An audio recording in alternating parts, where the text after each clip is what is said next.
know that a dog's ability to solve a simple problem is actually influenced by the relationship they have with their owner? Dogs can actually be too reliant on their owners, and then they struggle to think for themselves. A healthy relationship is a balanced one. So although we're trying to encourage a strong relationship with our dogs, we also need to make sure that they are independent as well. They need to be able to cope without us, and they also need to be able to think for themselves to solve some simple problems. They still need to know that we're there for them if they need it, but we do need to be encouraging them to think for themselves so they can make the right choices when maybe we haven't got our full attention on them or if we're not around. You are going to have a go at what we call free shaping. This is where we have an idea of what we'd like to train our dog to do, and then we reward them for tiny little steps towards the end goal. It's a little bit like playing charades with your dog. They have to guess all the way along until they finally get the right answer and they earn that jackpot reward. Let's watch a session of me free shaping Chip to pick up his dog lead. I'll talk you through all the little stages that I rewarded him until he finally got to the end goal of picking up the lead. For this activity, you need to be 100% committed to the task at hand. The first stage is to reward your dog for simply looking at the item. But notice how I actually miss the first ever time that Chip looks.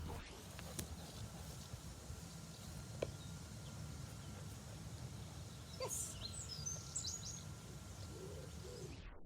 Luckily, it doesn't cause Chip too much confusion, and he soon offers me a second look that I can then reward.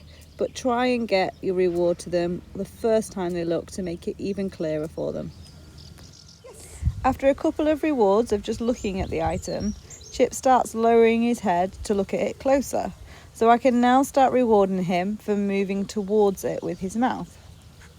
Don't worry if your dog doesn't pick it up this fast. Chip has got a lot of experience with free shaping.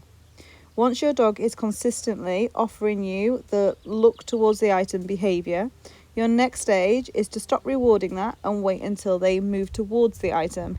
You would then just only reward them for moving towards the item.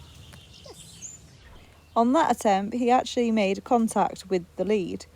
So now I'm only going to reward him if he puts his mouth on the lead.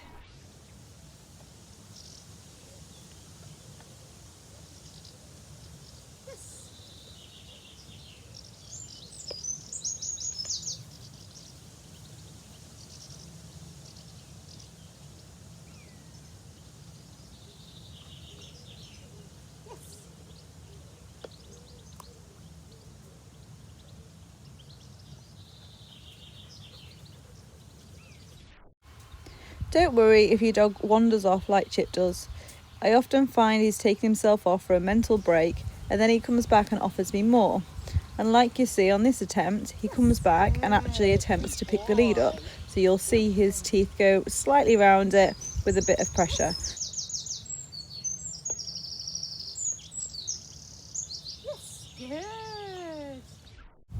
So on that attempt, you saw him pick it up slightly. So now I will only reward him if he picks it up a little bit from the floor. Boy. Yes. Yes.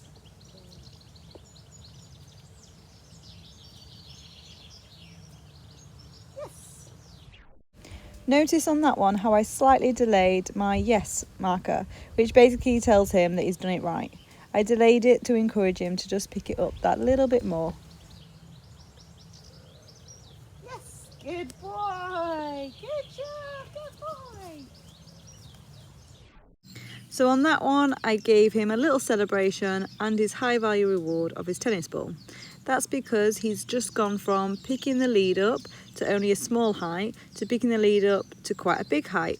So now I know he's capable of offering this. I will now only reward him if he picks the lead up to at least my knee height.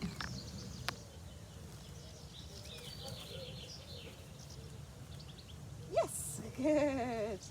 Good boy. Yes, good boy. So on that one, he picked it up even higher and even kept hold of it for a little bit of duration. So now it's your turn.